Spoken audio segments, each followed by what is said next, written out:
Hello everyone, today we are going to understand about blood and its components. Blood is a very important connective tissue, specialized connective tissue having a very important role in our body, that is transport of oxygen and other nutrients to different cells and to all the cells and organs. It is a specialized connective tissue.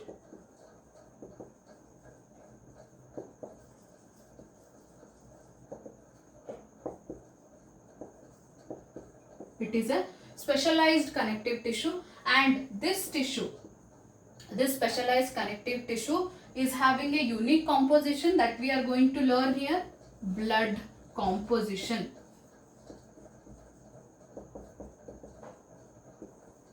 Blood composition. This blood composition is made up of two things: formed elements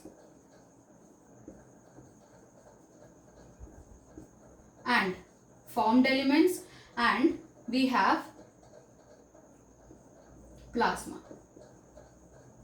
This formed elements is made up of 45% of the blood, and this plasma consists of it carries 55%. It forms 55% of the blood. This formed elements has RBC, WBC and platelets. Let's talk about them one by one. So let's talk about plasma first. So plasma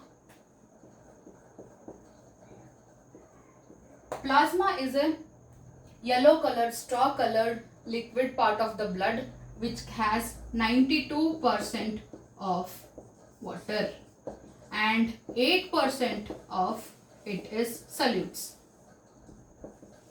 This solute has 6% of it protein. 6% of it is protein, and these proteins mainly, let me code 313. Fibrinogen. Fibrinogen is a very important clotting factor.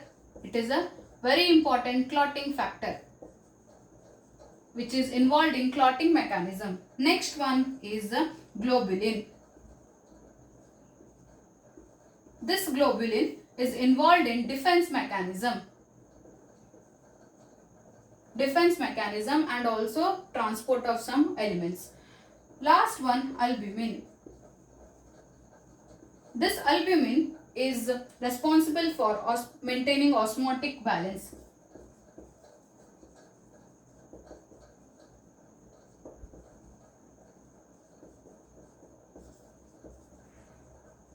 Maintaining osmotic balance. It is responsible for maintaining osmotic balance. This is about proteins.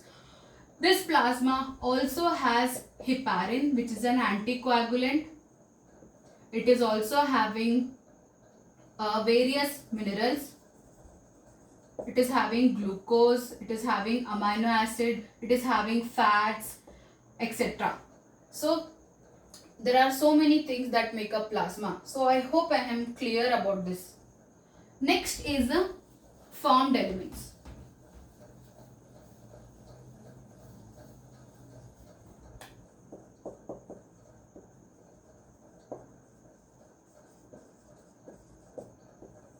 Formed elements, first let's talk about RBC. RBC is nothing but red blood cell. Red blood cell. Why is it called red blood cell? Because it has red color which comes from hemoglobin. It comes from hemoglobin. Hemoglobin is a respiratory pigment which is responsible for attaching to oxygen and carrying it. The shape of the RBC is dumbbell shaped. It is dumbbell shaped because there is no nucleus. Why is it having no nucleus? Because by removing nucleus, we are providing more space for the oxygen to be there. More and more oxygen can be accumulated if there is no oxygen, if there is no nucleus. They also don't have mitochondria and EROs. Okay, that's why they respire anaerobically. They also live for a very short period of time, which is 120 days. And these RBCs, they are usually the most abundant most abundant cells of the blood.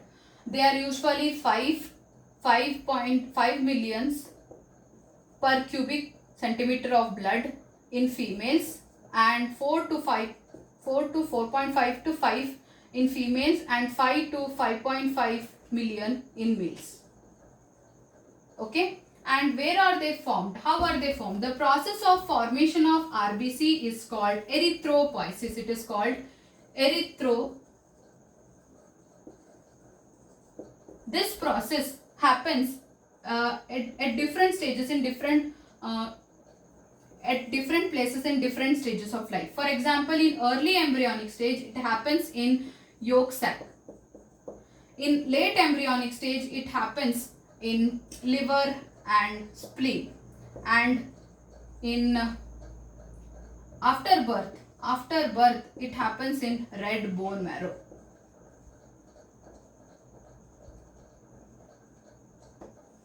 So this is about erythropoiesis. And let me, when I was talking about HB, the usual HB of a female is 12 to 14 mg, okay, per cubic meter. Okay, for female it is 12 to 14, for male it is 14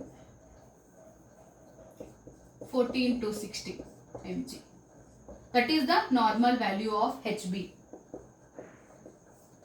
So after performing all this, RBC dies in spleen. Spleen is called the graveyard of RBC. So this is about RBC. Now let's move on to WBCs. Unlike RBCs, they are not having any color. That is why they are called white blood cells, or they are also called as leukocytes. These leukocytes, they have nucleus, they have all the organelles, unlike RBCs. And these leukocytes, they have different shape. They are not specific to one shape, they are different shape. They are amoeboid, they are different shapes. They also exhibit the property of dipedesis, which is a very unique property which states that the RBCs, the WBCs which are performing phagocytosis, they are able to squeeze out of capillaries and move into the site of infection and kill the bacteria. That is dipedesis, and these such WBCs are amoeboid in shape. So when we talk about leukocytes, these numbers of these leukocytes is usually 6,000 to 8,000, and their lifespan per cubic meter of blood, and their lifespan varies from days to years. And the formation of leukocytes is called leukopoiesis. If there is any abnormal increase in the WBCs, it is called and if there is any abnormal increase, and if the leukocytes are usually abnormal in shape, it is usually an indication of leukemia. Okay, so this is about WBCs in general. These WBCs are of two types. These WBCs are of granulocytes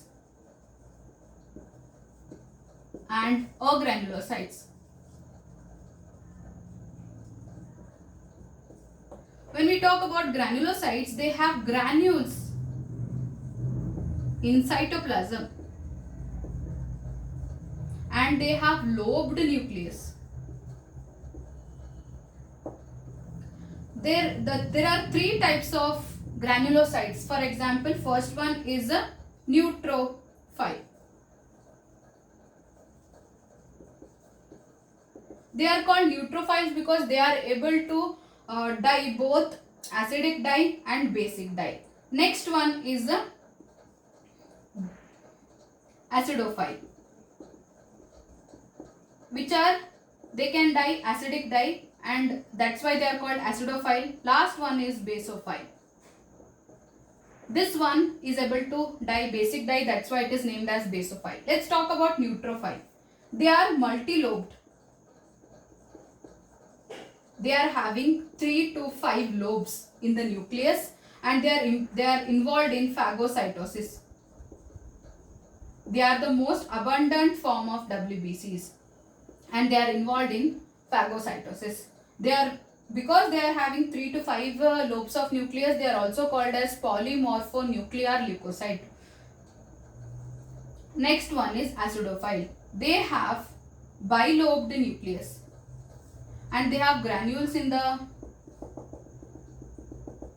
cytoplasm, and these are involved in antihistaminic activity of the body. Next one is basophile. They are having S-shaped nucleus, and they are involved in phagocytosis. So this is about the granulocytes. Next is agranulocytes. We have two. First one is the monocytes. These monocytes have single whole nucleus, and they are involved in phagocytosis. These monocytes mature to become macrophages. They are going to become macrophages as they mature. Next one is the lymphocyte. Lymphocytes, as you know, they are very much important. They are involved in defense mechanism. We have B lymphocyte and T lymphocyte. Both are involved in defense mechanism. So this is about WBC. Last and the not least, platelets.